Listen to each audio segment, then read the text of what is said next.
Hello, good afternoon, and welcome to Citi Prime News. The news is live from our studio at Adabraka in Accra. My name is Zoe Abube-Eduardo. Coming up, PBC workers denied access to their company's headquarters as they protest year-long unpaid salaries. We believe that Mr. President can do something about it, starting from paying our salaries. The 1 year salary, it is very difficult at this present time of Ghana. Also coming up, Northern Regional Security Council vows to ensure peace and security in Mion following violence yesterday that resulted in the death of 4 people. Our appeal to everyone is that everybody should remain calm. The issue that has come up is being handled by the appropriate bodies.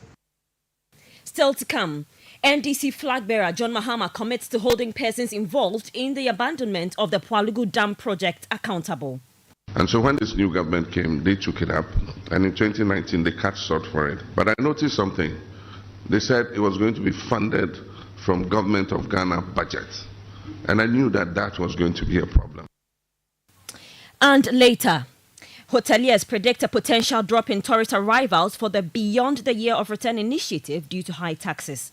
They keep on saying that our rates are also very expensive. And it's because of all these composite taxes that we are going through. We have other competitors that their rates are very cheap in terms of accommodation and other things. What is the government doing about it?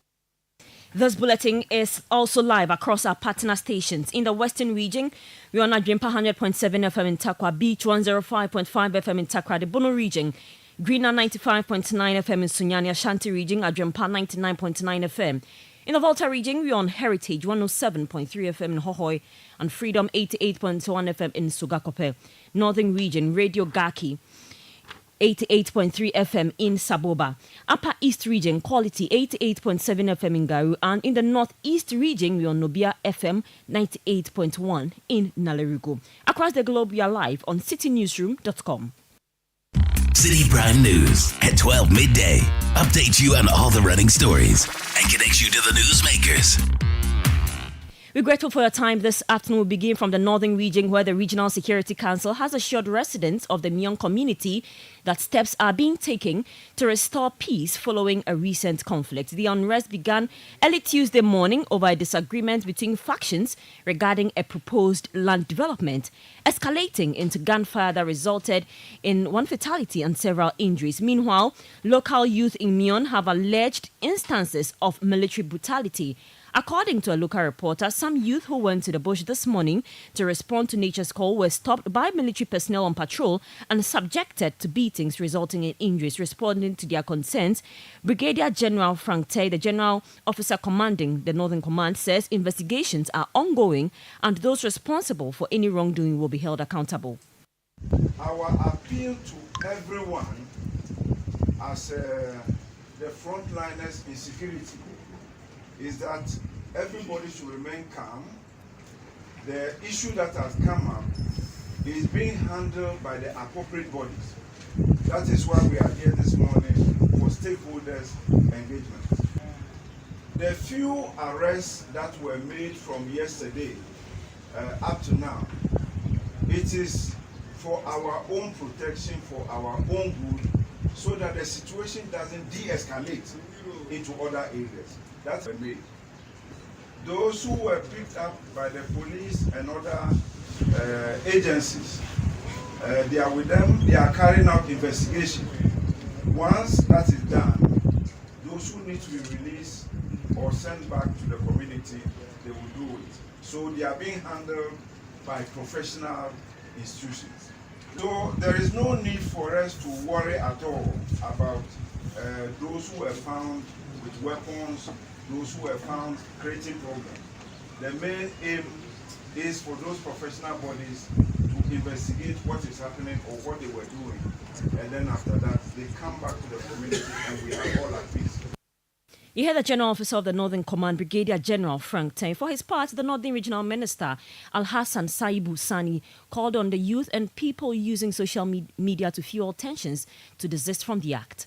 And as RegSec, we have a duty to make sure that the insecurity is dispelled so that everybody can go back to his farms, their various workplaces to make sure that their livelihood is earned. We have come, met His Royal Highness Maulana. We have explained this to him. We are going to ask him for permission and move into the Konkomba community. And also engage the Konkomba chief and his people, whom I know are also ready and waiting for us like this, just to dispel the rumor that there is conflict here. What's a dispute about land that is bound to be solved? There's no conflict, there's no war situation here. The sense of insecurity that has been created will be dispelled. But our presence here, in the presence of the security, both the police and the army and other paramilitary organizations, we have the BNI, we have the national security, they would all give us the information that we need to deal with this issue. That was the Northern Regional Minister, Al-Hassan Saibu Sani. Now, workers of the Produce Buying Company of Ghana, PBC, are protesting against the unpaid salaries. The aggrieved workers have gathered at the company's headquarters in Jolu to express their displeasure with management. The vice chairman of the Workers' Union of PBC, Seth Edusei, is calling on the government to expedite the process to pay their one-year outstanding salaries, as the current situation is severely impacting the lives of the staff. Health conditions, others have died, others have been ejected from their various homes. We believe that Mr. President can do something about it, starting from paying our salaries. The 1 year salary, it is very difficult at this present time of Ghana, where a person will live for a solid 1 year without not receiving salary. How do we feed our family? How do we even take care of ourselves? How do we even take care of our health situation? Dr. Baomia, we believe what you can do. You claim that you want to break the 8. If you want to break the 8, then first come and break our unpaid salary for the year, for the 1 year period. That is the 14 months of unpaid salary. Break that situation over our neck. We are also asking you that come and deal away with the current management that you have brought to us. They will never help you. Do you even know what they say behind you? They say a lot of things about you. Some of them are even saying that you can never win the election. So you heard that the vice chairman of the Workers' Union of Produce Buying Company of Ghana, Seth Edusei. Let's now go live to Jolu here in Accra, where my colleague Emmanuel Opon has been following the protest all morning. Good afternoon, Emmanuel, and thank you for joining us on Citi Prime News. We understand that they were not allowed entry, as saying the workers who are protesting their unpaid salaries. Is the situation still the same? Okay, good afternoon, Zoe. So currently, the workers, that is the aggrieved workers, are adjacent to the headquarters of the PBC premises. And so they began the protest right from Abeka Junction, and currently they are there in front of the premises. And so when they got here, they were not allowed entry into the forecourt. According to the leaders of the aggrieved staff, the original schedule or agreement was for them to enter the premises and, as it were, protest or drum home their message and, if possible, table in some demands to management. But then we got here and there is heavy presence of security, so then they were denied entry into the presence. Is it the police denying them entry? I beg you, please say that again. I was asking if the police denied them access to the forecourts of the company. Yes, so right now we are standing, I would say, in front of the gate or adjacent to the building, with some of the leaders trying to figure out what next to do. But then trying to interact with them off record, they are making a strong case that if they are not allowed entry into the place, they are considering a possible march to the Parliament House of Ghana. That is, if they are not allowed entry into the place. You indicated that they had some demands. Have they shared that with the media yet? We know that they haven't been paid for 1 year, but are there other demands they are making? Okay, so interacting with the leaders of these aggrieved staff of PBC, their major concern has to do with outstanding salaries. For some of them, it's 12 months, others 13, and others 14 months. And surprisingly, it's cut across from district officers, right, from the Ashanti region and elsewhere, and even the remote part of Accra, where cocoa is accessible in those areas. And again, they are demanding payment of the Tier 3 of their pension funds, as well as calls for investigation into what they describe as mismanagement of the public entity. All right, thank you so much for joining us. That was Emmanuel Opong reporting that workers of the produce buying company have not been paid for 1 year, and they are currently at the company's headquarters here in Accra, Joe Loop to be precise, and they have not been allowed to enter into the forecourt of the company. We'll be bringing you an update on this particular story in our subsequent bulletins. Let's move on to some other stories now. And members of the Locked Up Investment Holders Forum have hit the streets once again, demanding payment of their locked up funds. This is the 11th day of protest by the group of investors who are customers of distressed financial institutions, including NDK Financial Services. They are demanding financial assurance from the government to enable the Bank of Ghana to revoke the licenses of these defunct finance houses. Here is the convener for the Locked Up Investment Holders Forum, Dr. Edu Anani Entry.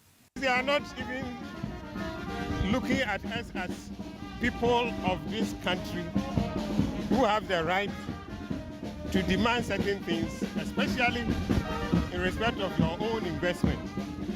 They are not recognizing that, but they will do. Because you have not even received a letter to acknowledge that. No, not at all, nothing.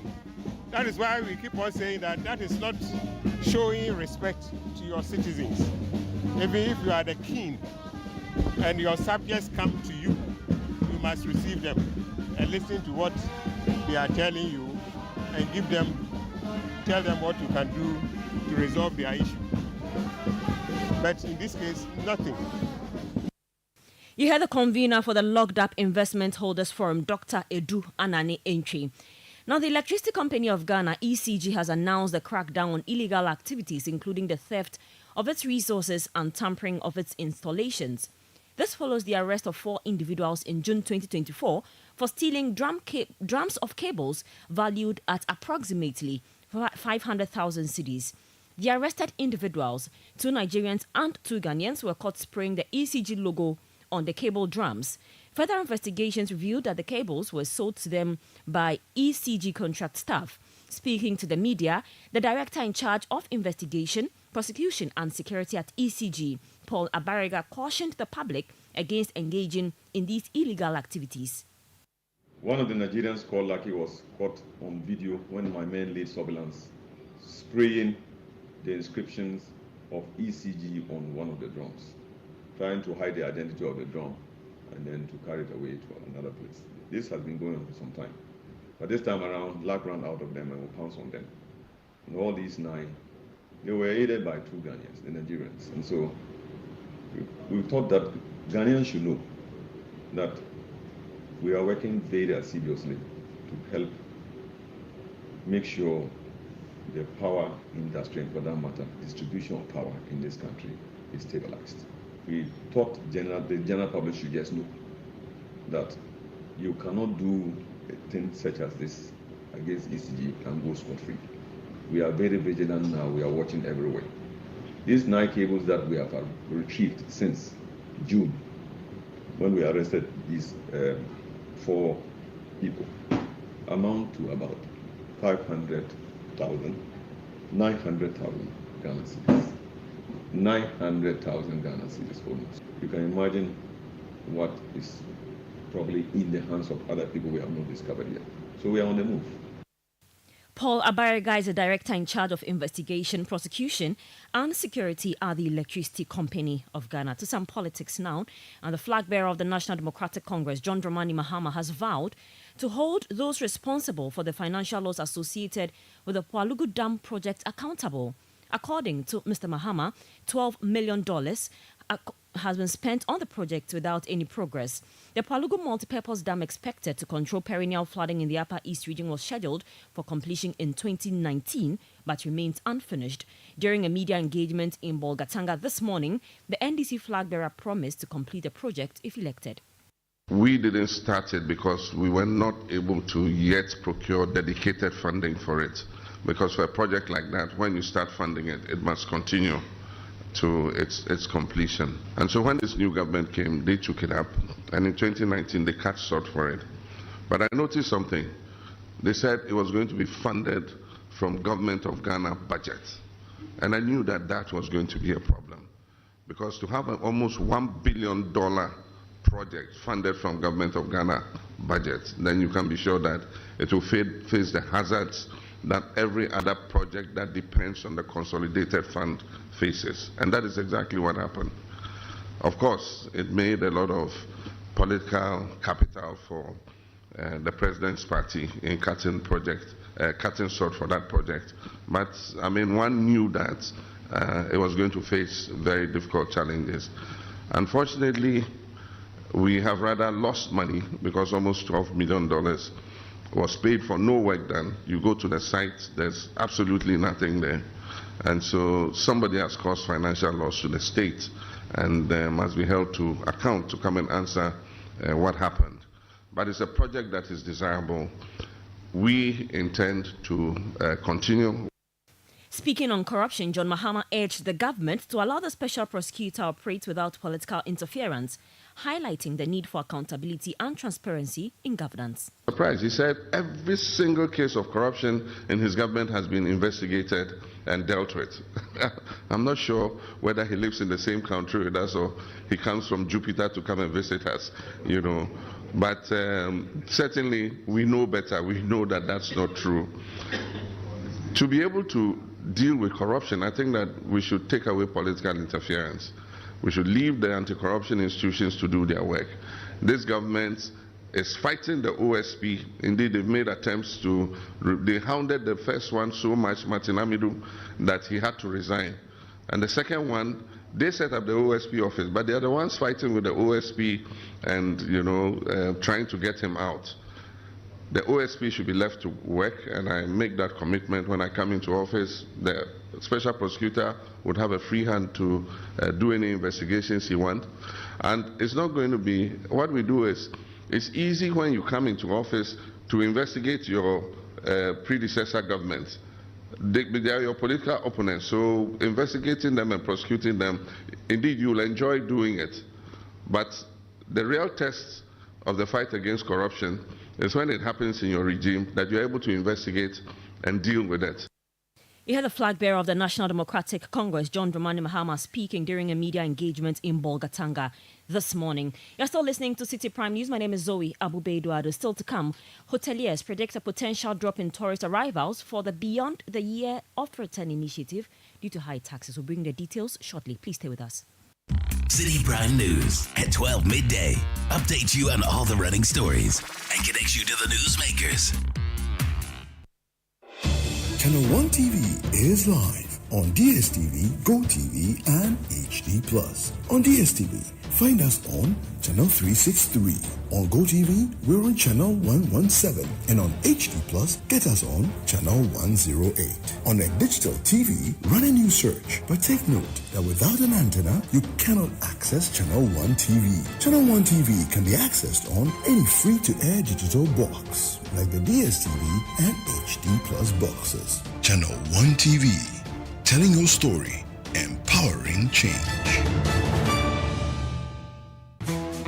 Imagine a one-stop shopping experience for all things made in Ghana at the This Is Ghana Exhibition 2024. Get ready to explore the remarkable fair to showcase the rich diversity, talent, innovation, and mastery of made in Ghana products and services with the This Is Ghana Exhibition 2024.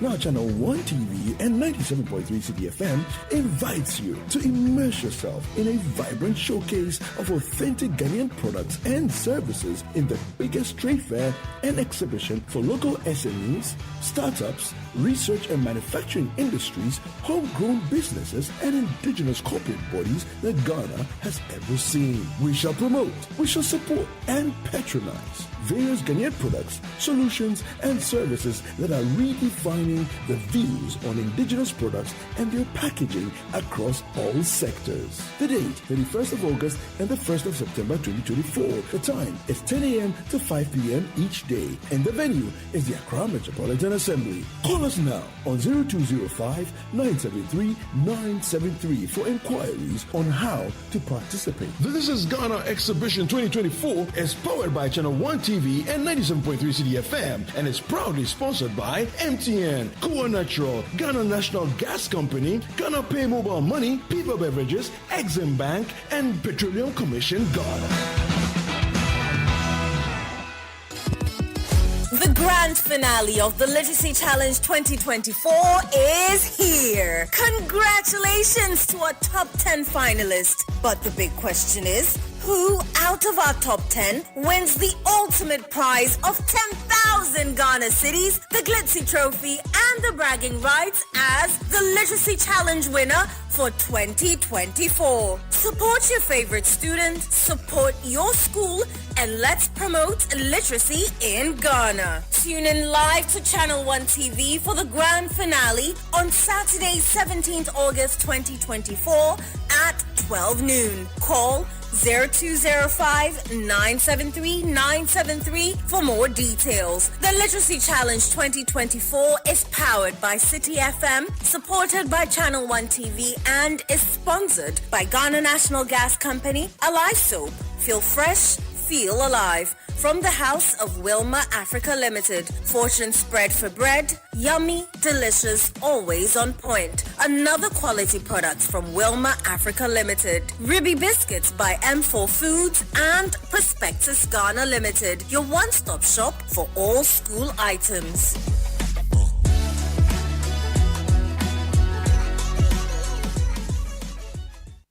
Citi Prime News at 12 midday. Update you on all the running stories and connect you to the newsmakers. You're welcome back to Citi Prime News. My name is Zoe Abubeduadu. To some more stories now, the Ghana Hotels Association is worried about the possibility that Ghana may record lower tourist arrivals in the coming months due to the implementation of some 21 levies imposed by government. According to the hoteliers, the multiplicity of taxes has forced members to increase rates at their facilities, making it slightly higher than facilities of competitors in neighboring countries. During the Eastern Regional Hotel Forum in Koforidua, members of the Ghana Hotels Association indicated that these issues may affect Ghana's beyond the return agenda if not addressed. Bad access roads to our hotels and tourist sites, multiplicity of taxes charged by the government and other agencies, high utility charges, high charges by the district and municipal assemblies on property rates, business operating permits, signage fees, etc. These problems and a lot more shall be areas we shall support the national office to continue to address until we get a favorable hearing from the central government. Technically, they always say that it's 15%, but when we put all the levies and everything together, it's about 22%. 21, what the funds are. Again, we also talked about this COVID levy being taken away and all that. We've talked about it severally. And not we alone, other people have talked about it.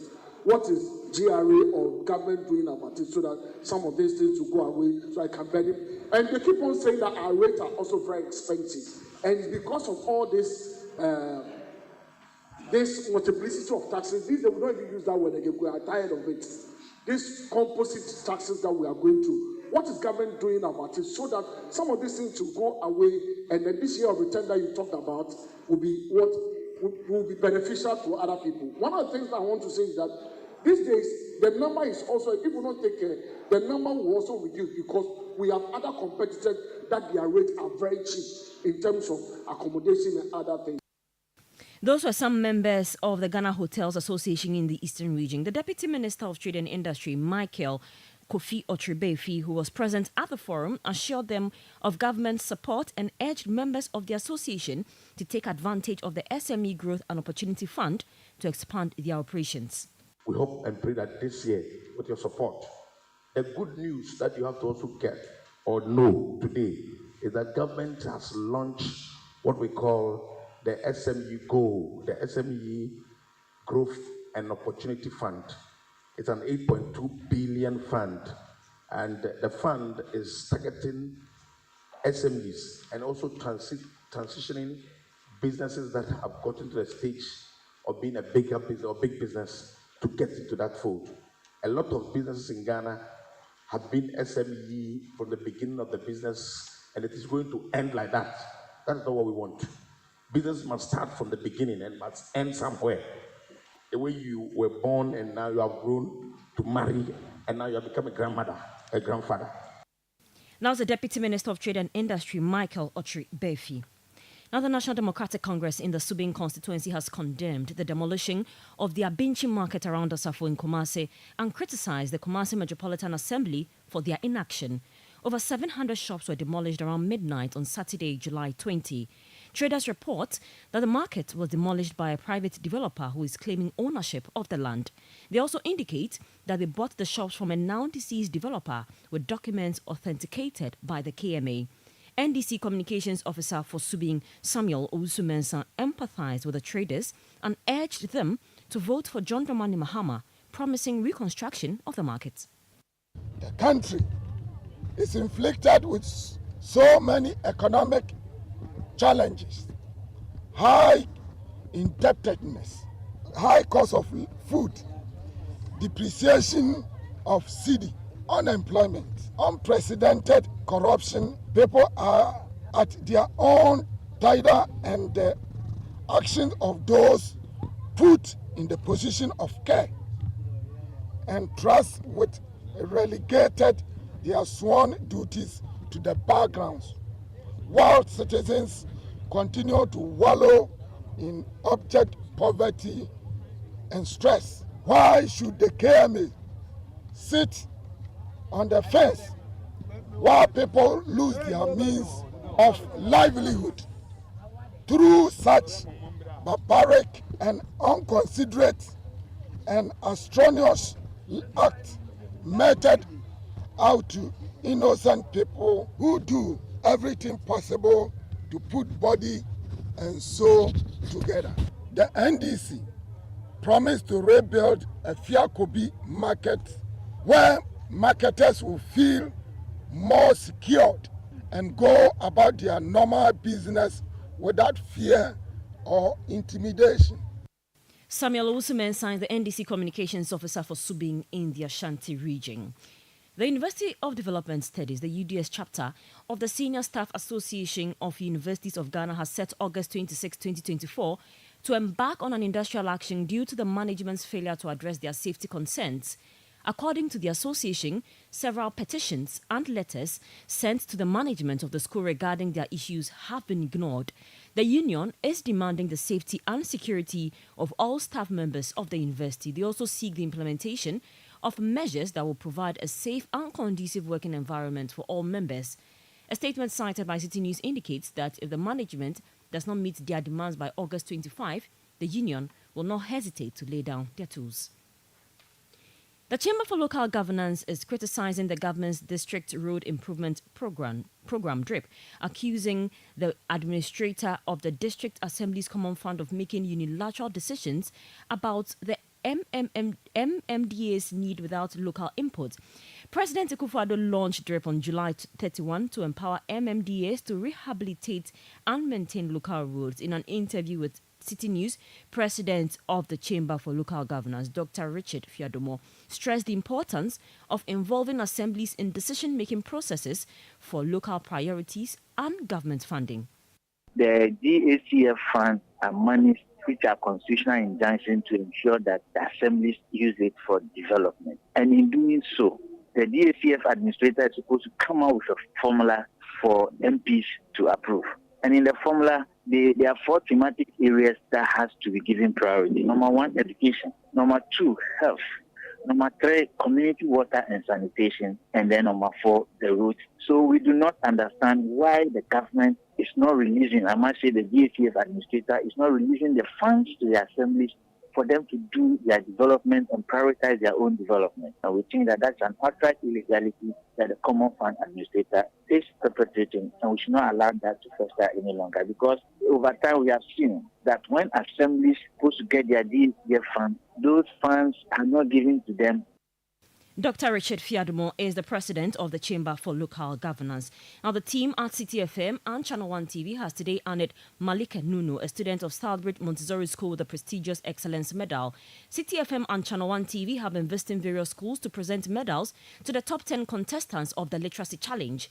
Among those honored are Ama Boatima Asamoah and Oliver Kwachiamwa from Jaira International School and Felicia Adesa Dinamnikwe from Christ the King International School, all recognized for their exceptional performances. The grand finale, set for Saturday, August 17, 2024, will see these top 10 contestants compete in a quiz competition, with the winner receiving 10,000 cedis, bragging rights, and a trophy. The Literacy Challenge 2024 is powered by Citi FM, supported by Channel One TV, and sponsored by Ghana National Gas Company, A-Life Soap, Fortune Spread for Bread from Wilma Africa Limited, Rebe Biscuits by M4 Foods, and Prospectus Ghana Limited. That'll be all for this edition of Citi Prime News. We came to you live from our studio at Adabraka in Accra. You can log on to our website, citynewsroom.com, for more news. My name is Zoe Abube Eduardo. Good afternoon.